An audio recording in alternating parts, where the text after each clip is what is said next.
நாகூர்னாலே வாடா தான் ஃபேமஸ்னு எல்லாருக்கும் தெரியும். ஆனா, இந்த இறால் கோஃப்தாவும் அங்க ரொம்பவே ஃபேமஸ். எப்படி செய்றதுன்னா, இதுக்கு நல்லா பொடி இறாலா கிளீன் பண்ணி எடுத்துக்கோங்க. இத வந்து மிக்ஸியில போட்டு அரைச்சுக்கோங்க. கொஞ்சம் கூட தண்ணியே சேர்க்காம அரைச்சு எடுத்துக்கணும்.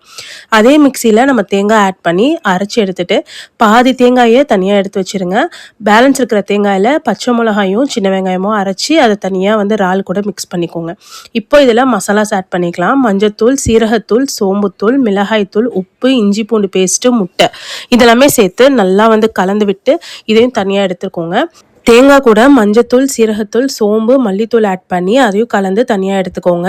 இப்போ கடாயில எண்ணெய் ஆட் பண்ணிட்டு வெங்காயம், தக்காளி, இஞ்சி பூண்டு பேஸ்ட்டு, மல்லி, புதினா இலை, பச்சை மிளகா 2 அது கூட கொஞ்சமா வந்துட்டு காஷ்மீரி மிளகாய்த்தூள் ஆட் பண்ணி வதக்குனதுக்கப்புறம் தேங்காயை வந்து இது கூட ஆட் பண்ணி 5 நிமிஷம் கொதிக்க வச்சுருங்க. இப்போ நம்ம இதில் இறால் வந்து மசாலா பிரட்டி வச்சுருந்ததை ஒரு ஸ்பூனில் கோஃப்தா மாதிரியே ஆட் பண்ணிக்கோங்க. கரெக்டாக வந்து ஒரு 10லேருந்து 15 நிமிஷம் வெந்துருச்சு அப்படின்னா நம்மளோட சூப்பரான இறால் கோஃப்தானும் ரெடி ஆகிடும்.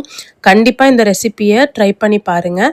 எல்லாருக்குமே அவ்வளோ பிடிக்கும், அவ்வளோ டேஸ்ட்டாக இருக்கும். மறக்காமல் கமெண்ட்ஸில் எப்படி இருந்துச்சுன்னு சொல்லுங்கள்.